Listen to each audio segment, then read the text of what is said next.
दोस्तों सबों को जय मसीह की। सोशल मीडिया के माध्यम से जितने भी लोग इस वीडियो को देख रहे हैं उन सबका इस वीडियो में स्वागत है। लेकिन ये वीडियो जो है स्पेशल उस व्यक्ति के लिए है जो यीशु मसीह पे विश्वास करता है, यानी विश्वासियों के लिए।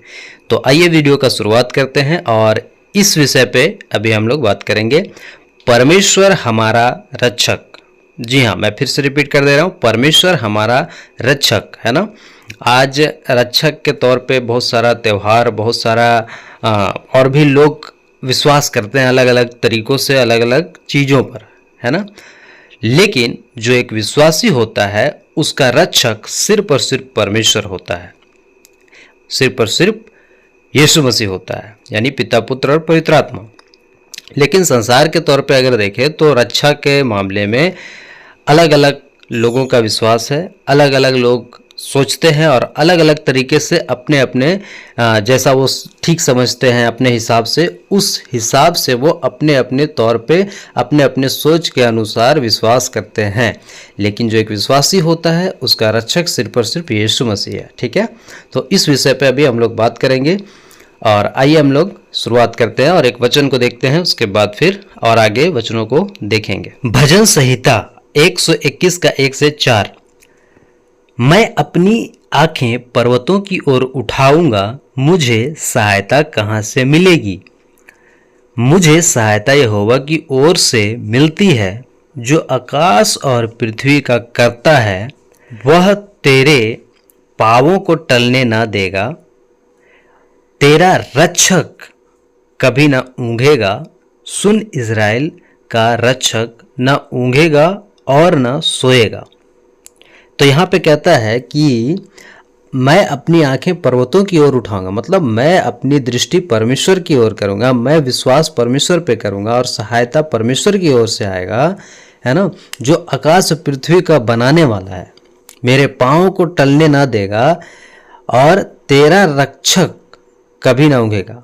तो परमेश्वर जो है ऐसा है, और ये परमेश्वर एक व्यक्ति का, एक विश्वासी का रक्षा करता है। आइए और इसी से संबंधित इसके और वचनों को आगे देखते हैं। उसी का आगे भजन संहिता 121 का 5 में कहता है, यहोवा तेरा रक्षक है, यहोवा तेरी दाहिनी ओर तेरी आड़ है।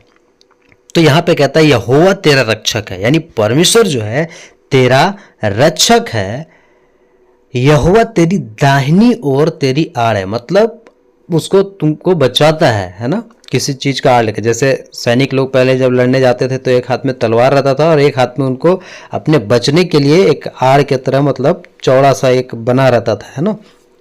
तो कहने का मतलब ये है कि आड़ है मतलब परमेश्वर तुमको अपने छत्र छाया में, अपने सुरक्षा में बचाए रखता है, अपने सुरक्षा में आपको रक्षा करता है ना। तो एक विश्वासी का रक्षक कौन है? यहोवा है।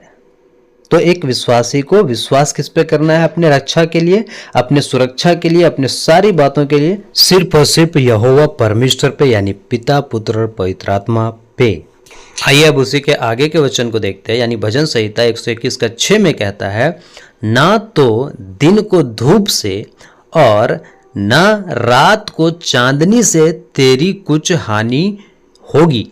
दोस्तों, आज इस पृथ्वी पे कितने ऐसे अंधभक्त या अंधविश्वास करने वाले हैं जो चांद पे, तारों पे अलग अलग तरीका से अंधविश्वास वाले विश्वास रखते हैं, है ना, कि चांद नहीं अथी होगा तो ये करेंगे, चांद ढल जाएगा तो ये करेंगे। इस तरह से बकवास और अंधविश्वास की बातें हमारे भारत में खास करके बहुत ज़्यादा है ना। अभी जैसे रक्षाबंधन का बात आता है तो मतलब पिछले साल शायद, मैं कंफर्म नहीं हूँ, लेकिन हाँ पिछले साल शायद कि, लेकिन ऐसा हुआ था, है ना। मैं ये चीज़ को कहना चाहता हूँ कि भाई ने राखी बंधवाया और बहन ने बांधा, और कहा जा रहा था कि मतलब ये ग्रहण लग जाएगा तो राखी खोल के फेंक दो।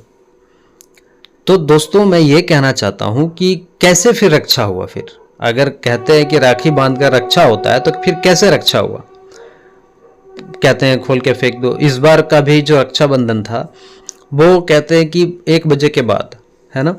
तो ये यहाँ पे परमेश्वर यहाँ पे कहता है, ना तो दिन को धूप से और ना रात को चांदनी से तेरी कुछ हानि होगी। मतलब ग्रह नक्षत्र ये बोलता है, किसी का बोलता है शनि बिगड़ गया, किसी का बोलता है बृहस्पति बिगड़ गया, सोम बिगड़ गया, शुक्र बिगड़ गया, ऐसा कोई बात नहीं है।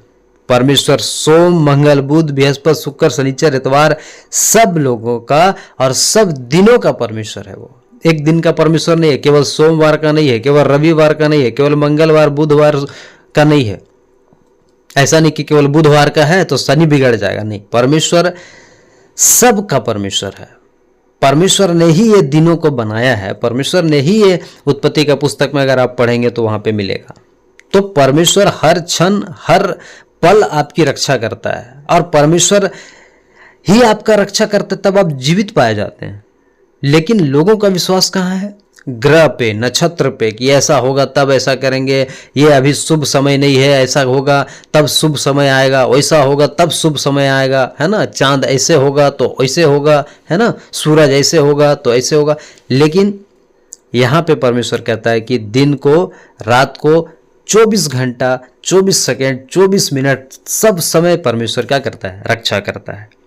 लेकिन एक विश्वासी को यह बात समझना है, और जो अविश्वास में है वो तो जाहिर सा बात है अभी इन बातों को नहीं समझेंगे। लेकिन विश्वासी को इसलिए समझना है क्योंकि विश्वास में आकर भी वो लोग इन सब बातों में फंसे हुए हैं, लोगों के डर से, समाज के डर से, और तमाम प्रकार की बातों को लेकर। और सबसे बड़ी बात है कि वो वचन को नहीं जानते हैं, वचन पे विश्वास नहीं करते हैं ठीक से, क्योंकि वचन को नहीं पढ़ते हैं, है ना।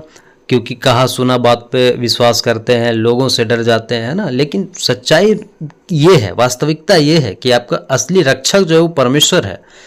यहाँ पे कितना बड़ा गारंटी परमेश्वर दे रहा, भजन संहिता 121:6 में, कि दिन रात कुछ हानि नहीं होगा, तेरा कुछ हानि नहीं होगा। सोचिए, इतना बड़ा गारंटी कोई मायका लाल नहीं ले सकता है, कोई इस पृथ्वी पे नहीं ले सकता है। और ऐसा परमेश्वर है, ये अद्भुत परमेश्वर है कि आपका गारंटी लेता है कुछ हानि ना होगी, है ना। परमेश्वर के सुरक्षा में जब आप रहेंगे, तब परमेश्वर के अनुसार जब आप रहेंगे, तब परमेश्वर आपका गारंटी लेता है ना। परमेश्वर आपकी सुरक्षा करता है। लेकिन इन बातों को आज विश्वासी नहीं समझ रहे हैं, उन बातों में फंसे हुए हैं, है ना। कहते हैं कि हम चलो थोड़ा सा ये भी कर लेते हैं, थोड़ा सा ये भी कर लेते हैं, फिर परमेश्वर से माफ़ी मांग लेंगे, ये कर लेंगे। तो परमेश्वर ऐसा परमेश्वर नहीं है कि आप यदि बार बार जानबूझ के गलती करते रहें, है ना।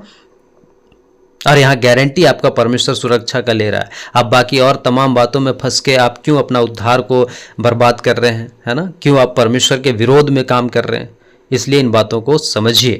आइए आगे देखते हैं भजन संहिता उसी का आगे 121 का 7 और 8 वचन को देखते हैं। यहोवा सारी विपत्ति से तेरी रक्षा करेगा, वह तेरे प्राण की रक्षा करेगा। यहोवा तेरे आने जाने में तेरी रक्षा अब से लेकर सदा तक करता रहेगा। अब बताइए, क्या आपने इस वचन को समझा? दोस्तों, क्या ऐसा गारंटी लेने वाला, क्या ऐसा कहने वाला और कोई परमेश्वर है? अगर हो और आपको उस परमेश्वर के बारे में अगर पता हो तो मुझे जरूर बताइएगा। मैं भी वही परमेश्वर को मानूंगा, मैं भी वही ईश्वर, मैं भी वही देवता को मानूंगा। लेकिन मैं आपको लिख कर दे रहा हूं, मैं आपको गारंटी दे रहा हूं इस बात का, मैं इस बात का दावा कर रहा हूं कि इस जैसा परमेश्वर, यहोवा परमेश्वर यानी पिता पुत्र पवित्र आत्मा जैसा परमेश्वर और कोई परमेश्वर नहीं है जो ऐसा गारंटी लेता है, जो साफ कहता है कि सारी विपत्ति से तेरी रक्षा करूंगा, सारी विपत्ति से तेरी रक्षा करूंगा। और ये नहीं कहता है कि हाँ 12 बजे के बाद फिर तुम्हारा अशुभ हो जाएगा, है ना, तुम्हारा शनि बिगड़ जाएगा, तुम्हारा शुक्र इधर चल जाएगा, है ना, और तुम्हारा रवि चल जाएगा पूर्व भर। ऐसा नहीं कहता है दोस्तों। और क्या कहता है? वह तेरे प्राण की रक्षा करेगा, वह आपके जीवन की रक्षा करेगा, आपको मृत्यु से बचाएगा, है ना। यहोवा तेरे आने जाने में तेरी रक्षा अब से लेकर सदा तक करता रहेगा। अब से लेकर यानी जब से आप विश्वास करते हैं, और आप जब विश्वास नहीं करते तो भी आपका वो रक्षा करता था, है ना। इसीलिए तो भजन से ये क्या बोलते हैं, यिर्मयाह 1:5 में तो लिखा है ना, माँ के कोख में जब आप नहीं आए थे तब से वो आपको जानता है ना, तब से आपका वो उत्पत्ति किया वहां से, है ना। तो यहां पे बात को समझिए, यहां पे कहता है तेरी रक्षा अब से लेकर सदा तक करता रहेगा, सदा तक करता रहेगा। और इसमें कोई मतलब ये नहीं कि हाँ इतना टाइम के बाद फिर ये खत्म, सदा तक बोलता करता रहेगा। और आप कहाँ पे फंसे हुए हैं? आप अपने आप को जांचिए। इस वचन को पढ़ के, इस वीडियो को देख के अगर आप इन बातों को नहीं समझे तो फिर गया भैंस पानी में, है ना। क्योंकि सदा तक आपका रक्षा कौन करता है? परमेश्वर। और आप किस पे विश्वास कर रहे हैं? आप किसको महिमा दे रहे हैं? शैतान के कार्यों पे, शैतान पे, है ना? तो सोचिए परमेश्वर को फिर कैसा लगता होगा, है ना? आज अंधविश्वास में लोग पड़े हुए हैं। आज गांव की बातों को लेके, समाज की बातों को लेके, घर परिवार वालों की जो परमेश्वर के विरोध में लोग काम कर रहे हैं, उन बातों को लेके लोग डर जा रहे हैं, है ना? और परमेश्वर को छोड़ दे रहे हैं। परमेश्वर को रास्ते को छोड़कर दूसरा रास्ता पकड़ ले रहे हैं, शैतान का रास्ता पकड़ रहे हैं, गलत रास्ता को पकड़ रहे हैं, है ना? दारू वाला रास्ता पकड़ ले रहे हैं, सिगरेट वाला रास्ता पकड़ ले रहे हैं, और भी गलत दिशाओं वाला रास्ता पकड़ ले रहे हैं। लेकिन यहाँ पे क्या कहता है परमेश्वर, है ना? यहोवा तेरे आने जाने में, लोग विपत्ति से जब लोग विरोध करते तो कहते हैं हम जाएंगे तो मारेगा, ये करेगा, वो कर, हाँ मारेगा, लेकिन उसके बावजूद आपका परमेश्वर रक्षा करेगा, है ना? जब परमेश्वर की योजना में आप मार भी खा रहे होते हैं ना, तो परमेश्वर उस समय भी आपका, परमेश्वर अपने योजना के तहत आपको वहां पे सुरक्षा करता है, अपने महिमा के लिए, है ना? परमेश्वर के कार्य के लिए, है ना? तो इन बातों को समझिए। इसलिए कहता तेरी रक्षा अब से लेकर सदा तक करता रहेगा, सदा तक करता रहेगा, आने जाने में करता रहेगा, दिन दोपहर सब समय करता रहेगा। और आप कहां पे फंस गए हैं? आप समाज के डर से तो परमेश्वर पे विश्वास नहीं करने लगे हैं, आप घर वालों को डर से आप परमेश्वर पे विश्वास नहीं करने लगे हैं, या फिर आप और गलत चीजों में पड़ के परमेश्वर पे विश्वास नहीं करने लगे हैं। आपका परमेश्वर आपकी रक्षा करता है, आपका विश्वास भी आपका परमेश्वर पे ही होना चाहिए। इन बातों को समझिए, क्योंकि यहां गारंटी लेता है परमेश्वर कि मैं तेरी रक्षा करूंगा, वो भी अब से लेके सदा तक। दोस्तों अब इस चित्र को देखिए, यीशु मसीह का ये चित्र और उसके चेले का चित्र, है ना? तो इस चित्र से मैं ये समझाना चाह रहा हूं, और केवल समझाना ही चाह रहा हूं, इस चित्र को दिखा के मैं ये दावा नहीं करना कि ये असली यीशु मसीह है, ठीक है?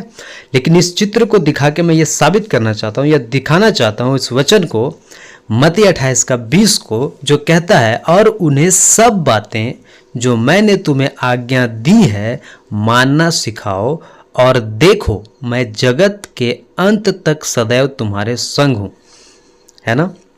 जब यीशु मसीह जगत के अंत तक तुम्हारे संग है ना? जब यीशु मसीह आपके संग है तो फिर आपको किस बात का डर है ना? तो फिर आपको किस बात का चिंता है ना? तो फिर आपको किस बात का दिक्कत है? लेकिन उसके पीछे, उसके पहले इस बात को समझिएगा कि कहता है और उन्हें सब बातें जो मैंने तुम्हें आज्ञा दी है मानना सिखाओ। तो कहने का मतलब यहाँ पे है कि यीशु मसीह के आज्ञा को तुम मानो, यीशु मसीह के बात पे तुम चलो, यीशु मसीह को तुम पहला स्थान दो, यीशु मसीह को तुम जैसा यीशु मसीह कहता है वैसा यीशु मसीह के अनुसार आप करें। तब कहता है कि देखो मैं जगत के अंत तक सदैव तुम्हारे संग हूं। लेकिन आज यहाँ पे क्या हो रहा है? ठीक इसके विपरीत, है ना? लोग अंधविश्वास में ज़्यादा विश्वास कर रहे हैं, है ना? पास्टर पे, पादरी पे, अपने दोस्त पे, अपने और भी लोगों पे, ये सब चीज़ पे लोगों का विश्वास सबसे ज़्यादा है, परमेश्वर से भी ज़्यादा, है ना? लेकिन यहाँ पे कहता है कि तुम उन्हें इन सब बातों को सिखाओ, है ना?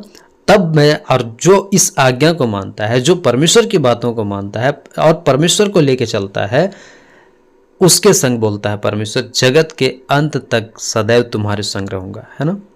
तो आपका विश्वास सिर्फ और सिर्फ यीशु मसीह पे पुख्ता होना चाहिए, है ना? और आपका विश्वास बढ़ेगा कैसे? वचन को पढ़ने से और सुनने से। अब कई लोग कह सकते हैं क्या इससे संबंधित कोई वचन है? तो जी हाँ, बिल्कुल है।